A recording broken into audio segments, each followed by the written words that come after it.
Alright then guys, so in the last video you would have seen me complete the engine build. And unfortunately, I would have liked to have fitted it to the frame in the last video, which I mentioned that I was hoping to do so, but I just ran out of time. So many little bits that need doing on this scooter, time goes very fast. But in this video, we are definitely going to get it fitted.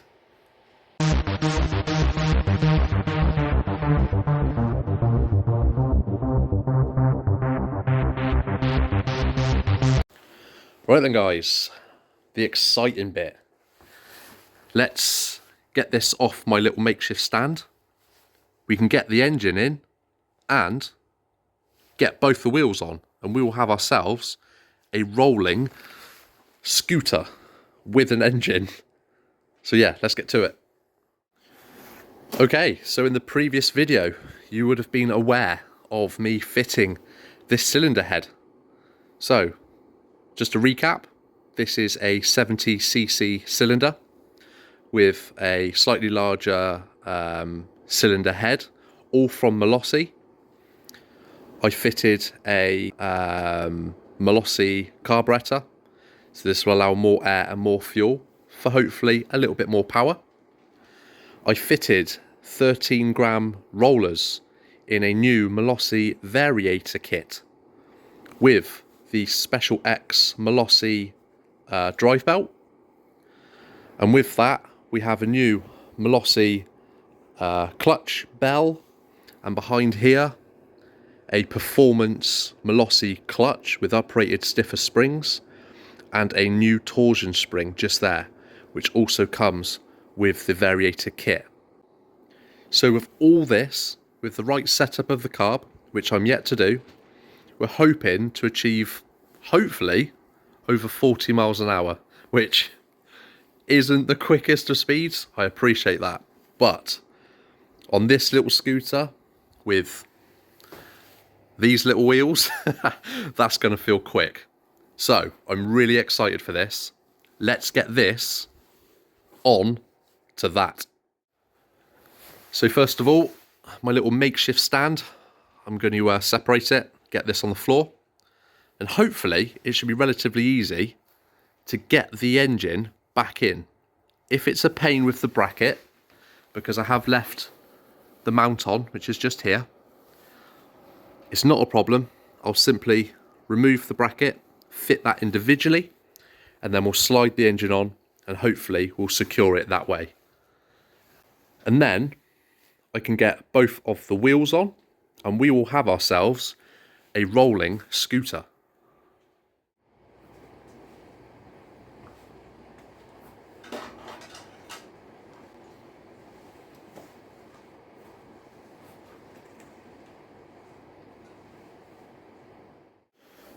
Alright then guys, so what we need to do is get this part here into that hole there, and then we can mount it via this bolt hole here.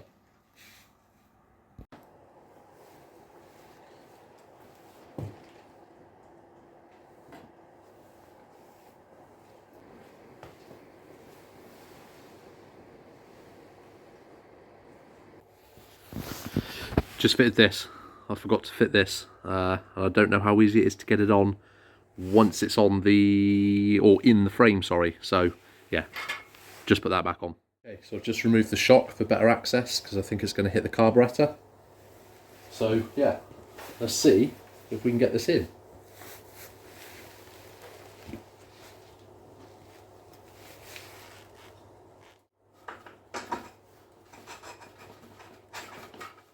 She's in.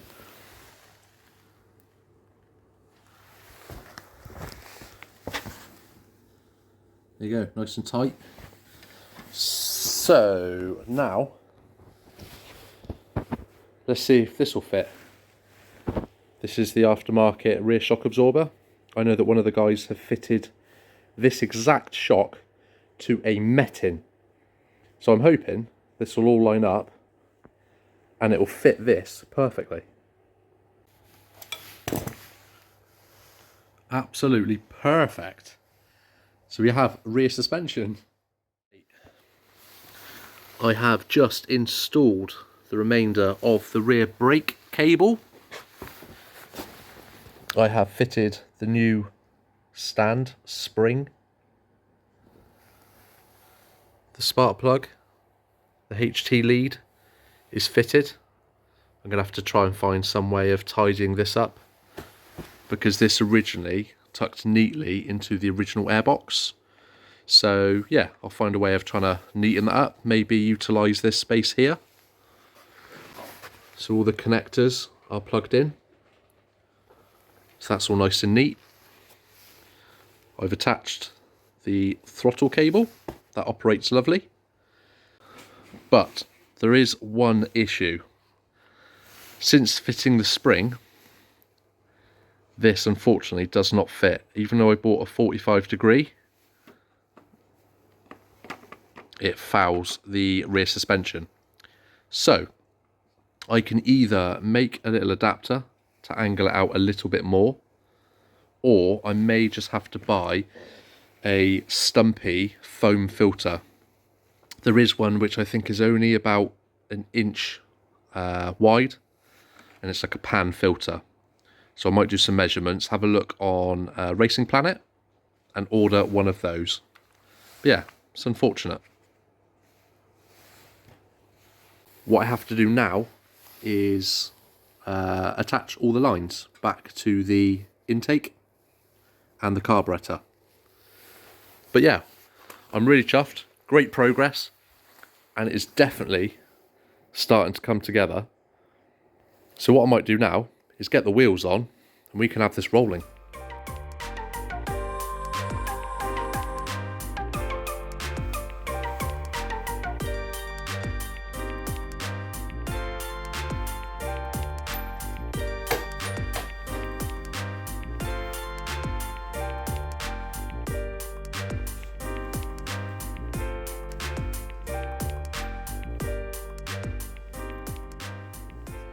Clears the brake cables.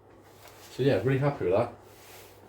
So now I can attach the brake cable, and I can attach the speedo cable.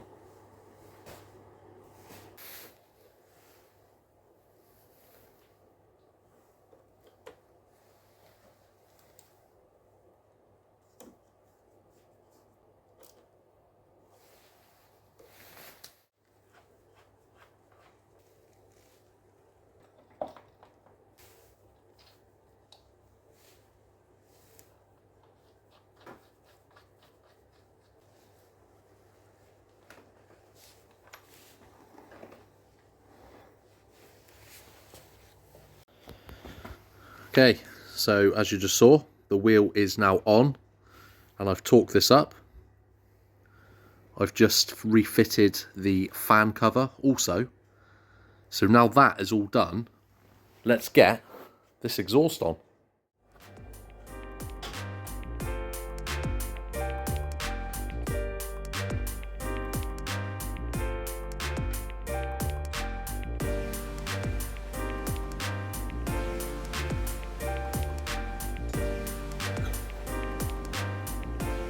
Okay, now let's see if it still lines up. Because if you remember, we had issues trying to line this bracket up with the engine. Now, something I am aware of is that some of these brackets on certain exhausts, I think like the C style, has a kink which brings the exhaust out, because I know that there is sometimes an issue where this will foul. So I've bought a smaller number plate,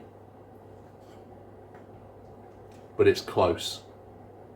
So what I'm going to do is make up a little spacer, and it'll just allow that to come out that little bit more to stop it from hitting the number plate.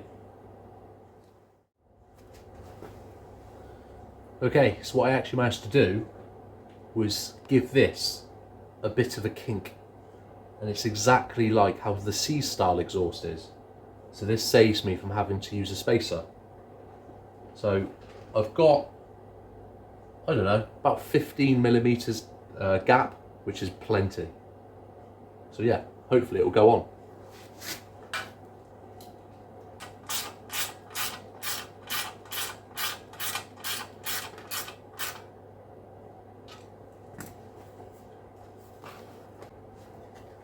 Okay, it's closed up a little bit, but it doesn't hit. So I'll run it like that for a little bit, and if needs be, I'll just bend this in a little bit more, give myself some more clearance. I've just got to tighten these head bolts up. It's on. There you go, guys. Still clears, fits really nice. This is the gap I've got. So it's around 8 to 10 mil, which is plenty. It's definitely not going to hit, so I'm happy. So yeah, what I've done is I've just put a little bend in it like that, which just allows this to come away. But it's all on.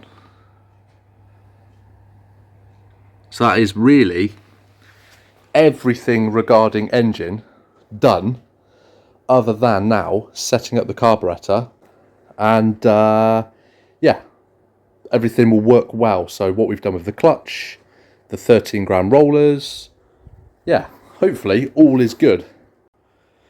I couldn't help it, guys. I had to try it out. I had to fit the side panels anyway to test fit the wing. This is why I haven't painted this yet, because I know I was going to scratch it up a little bit. But yeah, it fits all good. Just got to get a bolt just in here, and the same the other side. It slides on these nuts here, and the fitment of the rack is perfect, because I was a little bit worried that this reflector might hit the wing, but it doesn't. I mean, it's a patchwork of colours, but I can imagine all this white with the little hints of green and the 7-Up livery. I love it. It looks so cool. It's definitely going to be a bit of a one-off. Managed to pick up a couple of these like cable tie type clips just to retain the throttle cable and the oil line. There used to be one in this hole here, but it was damaged. So just to keep these nice and neat, bought a couple of these from a local motor factors. So yeah, this will keep it nice and tidy.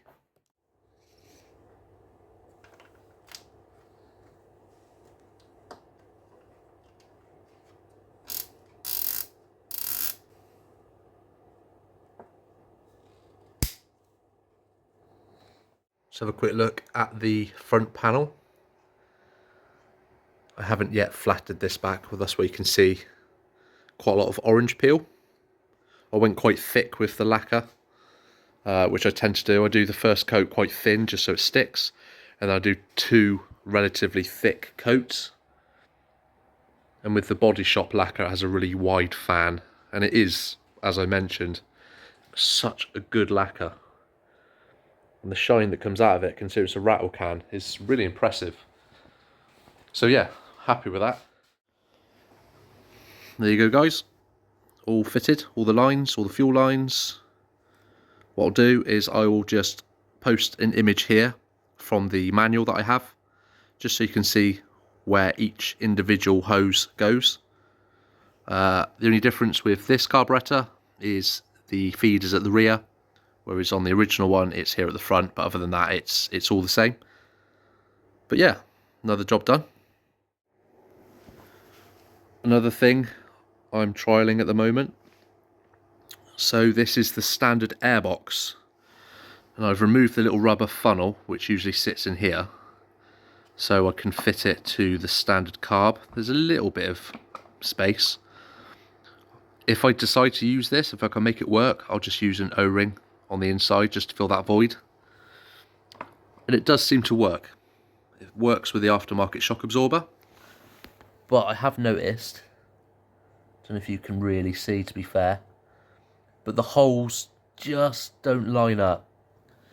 And that's obviously because this sits slightly further forward due to the manifold adapter. But I have seen these on some of the guys' scooters, and they have this carb or a Del Auto, which is very similar.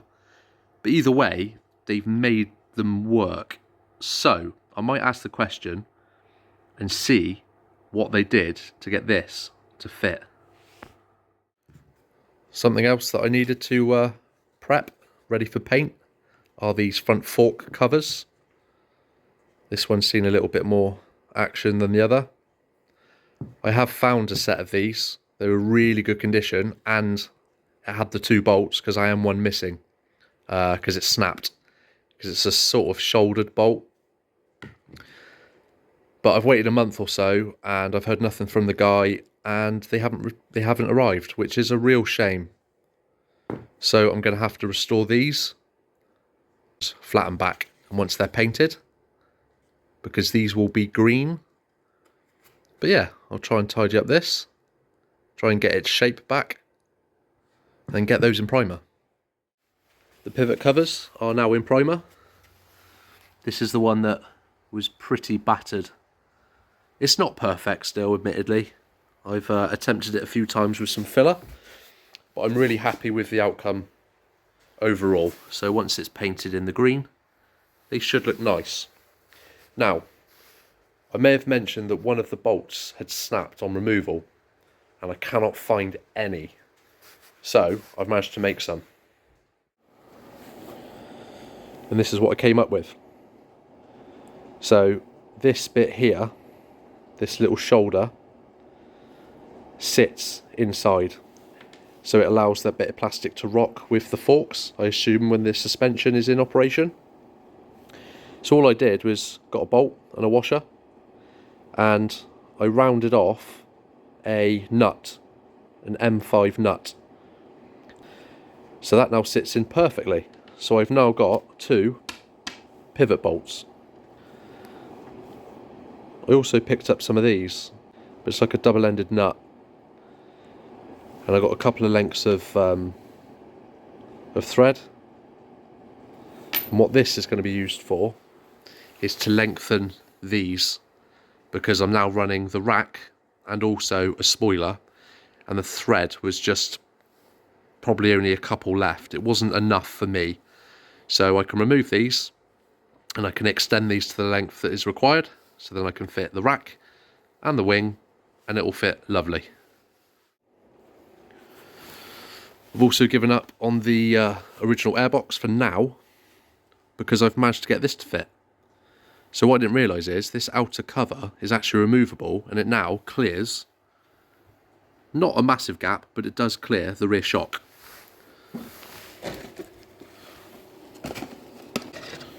So yeah, that was the outer cover. Just unclip it.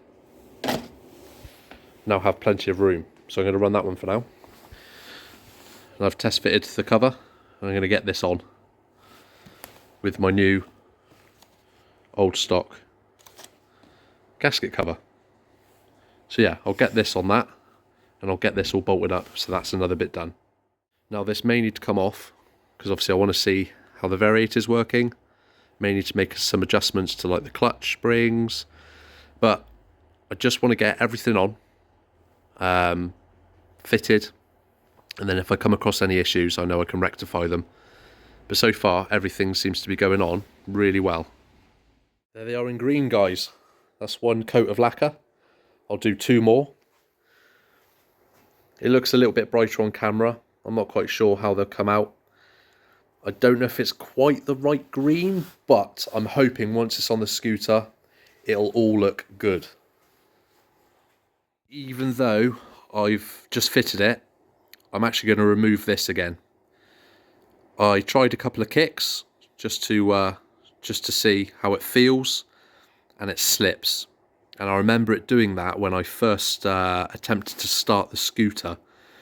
So when you look at the pivot gear, there's a couple of worn teeth. And I thought, do you know what, for the sake of about £25–30, I'm going to get a kit, and it's got everything. I'll show you. Okay, so if I look at this, you can see how rounded the ends of this is. So these 3 lugs are designed that when it comes in, it twists in, it attaches to these, which then obviously spins the engine. And over the years they're worn, and I'd never really paid much attention to it, but you can see compared to a newer one which I've seen online, there's a lot of wear. But also if I move this, you can see there that it's got copper grease on it, but you can just see how the teeth are just gone. So even though I can adjust this to make contact with the good teeth, it does now and again slip on that. So I've bought this whole set. It's about 26 quid, and I'm going to replace the lot. And then I know for certain the kickstart will work perfectly. These are now dry. Left them overnight. The shine on them is amazing. I'm yet to polish these, but the colour match is, I think, perfect. From what I can remember of the 80s logo, which is what I'm using as a reference, it's sort of like what they call a grass green, because I didn't want it in metallic. So actually, now that's dried, it's dried lighter than I thought. It's starting to look good. So now I'm confident that this will be the right green for the project. I might spray this and see how that comes out.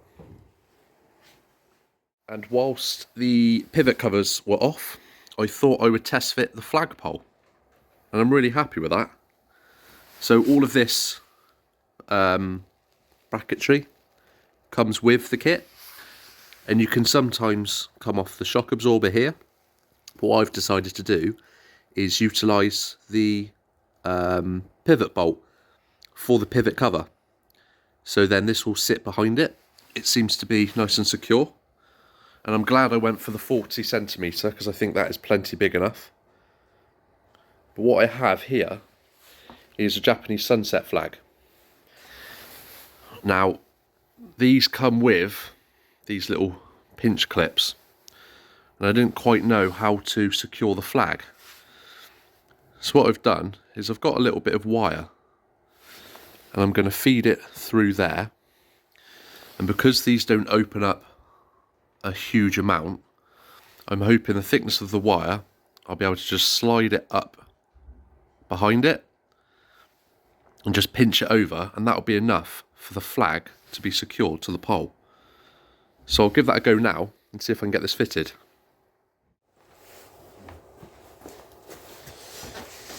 Okay then, so I've replaced these clips here. These are just some that I've had lying around for a while, and they open up a lot wider than the ones that come with the kit. These are sort of almost sprung, and they don't want to open up too much. So yeah, using these. And to be fair, I quite like the zinc plated sort of gold. So I've just fed the wire through and left about 10mm either end. So hopefully this should go in relatively easy, which it does.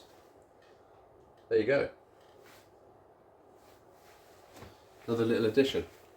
Couldn't help myself. I had to try these pivot covers, and I'm loving the look of this so far. Now a bit of colour's been added. It looks so good.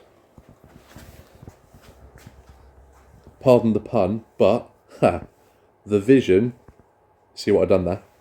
I always had, is slowly coming together. The green really sets this off. I can imagine this with all its livery, and the rest of the green on the foot plate, the back panel, and then the seat.